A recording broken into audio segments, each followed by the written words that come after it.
Well, hi, everybody. I'm Don Stewart, and welcome to another edition of Breaking News for this Wednesday, the 29th day of May, 2024. And like always, we have some important stories that have taken place just in the last few hours that we all need to know about with respect to what's happening right now in our world that fulfills what the Bible has to say about what the world will look like at the time of the end before the second coming of Jesus Christ, as well as the events that preceded. So let's look at the headlines. Number one, it's from Virtual Jerusalem. This headline: Israeli airstrike hit legit target, but Hamas successfully exploits civilian deaths to create international outcry. The Israeli airstrike targeting Hamas operatives in Rafah was eminently justified and carefully planned, but it resulted in secondary explosions that tragically killed civilians, although probably not nearly as many as Hamas has claimed. The military action was part of Israel's ongoing efforts to defend itself against persistent threats from Hamas, including rocket attacks on Israeli civilians, ambushes of soldiers, and terror attacks on civilians. Now, like we had stated, the evidence is clear that Israel did nothing wrong. The attack was done in an area which is not a humanitarian safe zone, but where Israel was attacking, and they let the world know they were attacking there.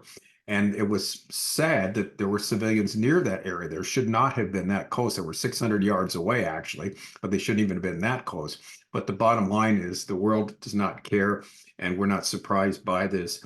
But this is where the evidence, as these stories continue to come forward from Israeli and other sources, people look objectively at the evidence, say it was not Israel's fault. All right, now here's a huge story. Headline number two: the IDF says it controls the Philadelphi corridor on the Gaza-Egypt border. The military locates dozens of loaded rocket launchers close to the border, placed there under the assumption that the IDF would not bomb an area that was so close to the Egyptian territory. Hamas, as lifeline is cut, the military says. The IDF, the Israeli Defense Force, now has full control of the Philadelphi corridor, it announced on Wednesday, adding that the military can now cut off Hamas's lifeline for supplies coming in from the Sinai. At least 20 tunnels were found. Isn't that amazing? 20 tunnels from Egypt were found, and the military was investigating how many of them were dug under the border and used by the terror group to transport weapons, cash, and perhaps people in and out of the strip. Now, this is huge, and it's going to help eliminate the ability of Hamas to resupply itself with weapons, cash, and moving people back and forth, because now there is not an unlimited supply of weapons that they have. Like we said the other day, the weapons factories have been destroyed. And so this is a big advantage for Israel right now. Now, switching gears a little bit, story we talked about the other day, and here's now, the latest on this. European powers seek action against Iran at the IAEA meeting, despite U.S. concerns. It's unbelievable. Britain, France, and Germany have circulated a draft resolution against Iran ahead of the United Nations Nuclear Watchdogs board meeting next week, and appear determined to push it despite opposition from the United States, its ally. Three diplomats said on Wednesday, "We are pushing the Americans, but they remain stuck in the thinking that nothing should be done to escalate with Iran." It's unbelievable, said a senior European official. That has achieved nothing so far, and we believe we need to show firmness now. No kidding. Tehran bristles at such resolutions and often responds by stepping up its activities. Three diplomats said the E3 has shared a draft text with countries on the IAEA's 35-nation board. The diplomat said the resolution focuses on the probe and refers to the possibility of asking the IAEA chief Rafael Grossi to provide a comprehensive report on Iran's nuclear activities, more wide-ranging than his regular ones, quarterly ones. They have yet to formally submit it.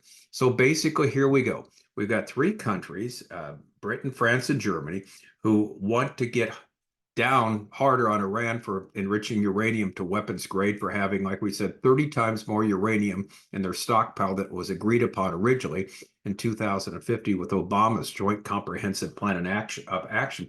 And who's thwarting them? It's not Iran, it's the United States of America, the one that should be pushing Iran to, stop enriching uranium, to stop doing this. But for some reason, America has no leadership capabilities, and this is sign 11 of our 25 signs. We're near the end. In the last days, when the countries invade Israel, the various ones. There's no one there to support Israel. The United States is not seen as a player in last days Bible prophecy. Something happens to it to lose its superpower status. And we deal with that in our book, 25 Signs. We're near the end. It is sign number 11. And that book is a free download from our website, Educating Our World, under the heading of Bible prophecy. All right. One of the other signs of the end is the organized church will turn away from the faith. Sign 19, apostasy. This next one is sickening, but here is the headline. Male drag artist dances for kids at Vatican's World Children's Day. We are not making this up. This is headline Rome from LifeSite News. Catholics have expressed horror after a male performance artist danced in drag for young children during Pope Francis' first World Children's Day this weekend. On May 21st, Salerno native Carmine de Rosa performed as one of the official artists for the inaugural World Children's Day. In his capacity as a quick change artist or a living cartoon, de Rosa appeared as a woman, wearing multiple outfits and drag. He also used suggestive cardboard costumes. Children sat in a circle around de Rosa as he performed. His demonstration took place at Rome's Olympic Stadium, where later in the day, Pope Francis met with thousands of young children from across the world. Wearing a pink dress with a plunging neckline, de Rosa commented on the excitement he felt as being invited to take place in World Children's Day. Again, sign 19, the organized church will turn away from the faith, apostasy. Can't get much worse than this, can it? But this is the world we live in, and it's something we will continue to see. Hopefully we never get offended by something like this. It is so offensive where children have to see this and believe because it's under a Christian, Roman Catholic organized event, Vatican's World Children's Day, that they're going to think, well, it's all right. It must be okay that the church is behind it. It is absolutely pathetic. All right, headline number 5. UK politician Angela Rayner begs Muslim voters not to oust her and vows Labour will recognize the state of Palestine after the election. Angela Rayner vowed a Labour government would recognize the state of Palestine as she urged Muslim voters to back her and her party at the next election. There's a video circulating online, shows the party deputy leader speaking to voters in her Ashton underlined seat and thanking them for getting her over the line at the 2019 election.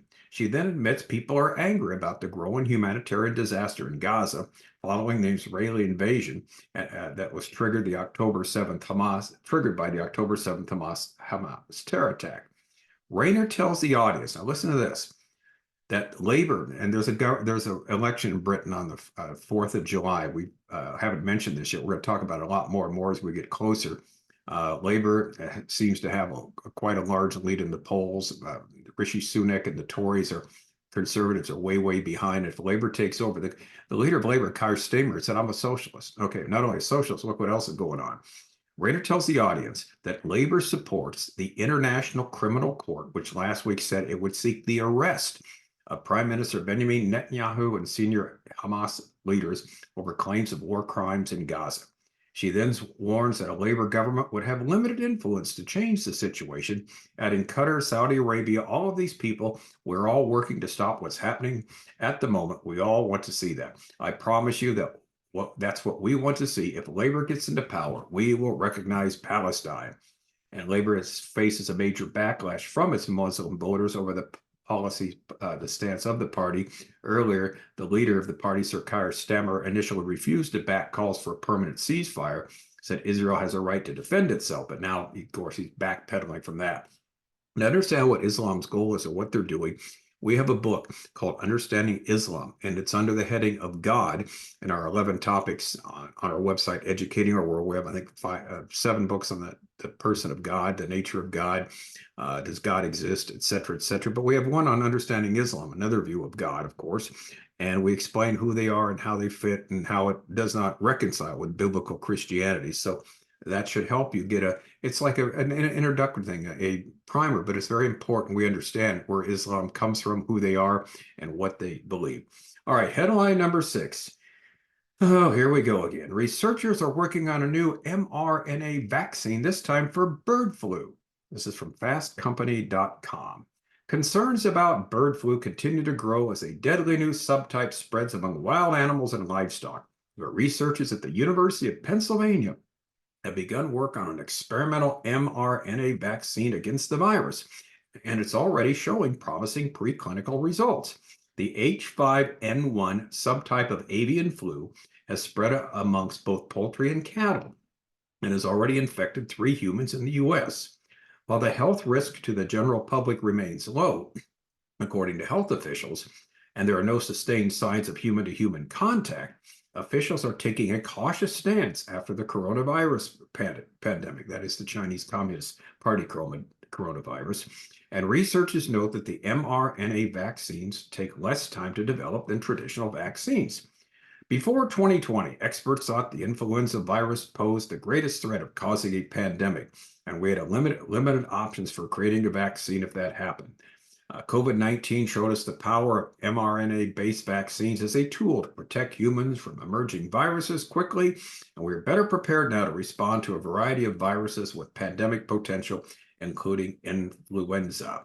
News of the mRNA vaccine trials come as the government has opted to fill just under 5 million vial doses of bird flu vaccines into the national stockpile as a precaution.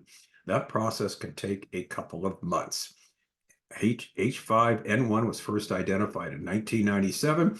To date, it has affected 900 humans, half of which who have died from the virus. All of the recent people infected with the latest strain have recovered. Now, this is our second story from a different source about the bird flu, the vaccine, the mRNA vaccine that is being developed right now. It sounds very familiar because the vaccine for the Chinese Communist Party coronavirus, believe it or not, was also basically in process before 2019, the end of 2019, the beginning of 2020, when the vaccine, when the COVID hit the world. So we will see. Now, here's what we do know. Sign 16 of our 25 signs. We're near the end. Plagues and pestilence will trouble the world. Not only natural plagues, that result from natural things that take place. We have from this, like the bubonic plague, the black plague, and other plagues that have taken place in the past. But also we've got bioterrorism today, plagues that are developed in the laboratory, like COVID-19, the Chinese Communist Party coronavirus that was developed in a lab in Wuhan, China, and we believe deliberately set to basically put the human race in a very, very bad position. So this is what we see has happened, and we see the results there in 2020, what happened with the virus and what happened as far as the world is concerned. All right, headline number 7. Influencers, celebrities attacked on social media by Palestine supporters. Now, this one is really interesting. Pro-Palestinian social media users are running targeted campaigns against anyone they believe is not doing enough or acting against Palestinian interests. Enthusiastic users are documenting how they block these celebrities. Warning, don't let them profit. Gal Gadot has lost 1 million followers after posting support for Eden Golan ahead of the Eurovision contest. Michael Rappaport, Amy Schumer, and Mayim Bialik are among stars facing daily online attacks due to their support for Israel since October 7th. However, some are targeted. Now, here's what's interesting. For much less, Taylor Swift, Beyonce, Zendaya, Drake, Justin Bieber, and the Kardashian family are among the big names on the new boycott list. They didn't actually do anything. Many just stayed silent for too long, according to the critics on social media. So here it is. It's not just enough, criticizing, the Palestinians or criticizing Hamas and supporting Israel. Okay, even if you don't do that, but if you stay silent, then you're also in trouble. So we're going to boycott you because you have to speak on behalf of Hamas and the Palestinian cause. This is where we're headed. And this is exactly what we're going to see more and more as we get close to the time of the final Antichrist, where you can't be neutral. Everyone must take a stand, either for or against them. Revelation 13, the mark of the beast. Will you take it or will you not? Live or die by that. But the point is, people will be forced to believe and do certain things. So we're seeing this now, where these celebrities who are basically neutral, haven't said a word, are getting boycotted because people say, you haven't taken a stand for Hamas, for the Palestinian cause. And so until you do, we're going to boycott you. Amazing. So see our book again, The Final Antichrist, as we deal with all the things that are going to take place when he shows up under the heading Bible prophecy on our website, Educating Our World. And so the stories keep coming, one after another after another. And so we will wait and see what happens. Again, we talked about earlier today about that draft by Algeria and the UN Security Council, basically saying Israel should stop all fighting in Gaza. If the Security Council votes for that, the U.S. does not, object to that, does not veto that, then that is going to be seen as law literally around the world, and Israel will be in a more difficult position. And the U.S. they may not veto it, but they may abstain, and that's the same as agreeing with it. And so we'll see. This is a terrible thing, particularly now with this story that we had, that Israel controls the Philadelphi corridor on the Gaza-Egypt border. This is very, very important that this has taken place. It's going to help, immensely of keeping the money, the weapons, and the cash away from coming into Gaza from Egypt, where they've been sneaking through these tunnels all these years. So it's never a dull moment. Again, the good news is that Jesus Christ will win in the end. Those who have believed in him will spend eternity with him. It's going to be a tough road to hoe before we get there. The world's going to get worse and worse, as the Lord's warned us, but we're going to see the light at the end of the proverbial tunnel. But the main thing is what we see is all these things predicted are coming to pass that tells us the Lord Jesus is indeed in control. All right, I'm Don Stewart. Thanks for watching. Until next time, as always, may the Lord richly, richly bless you.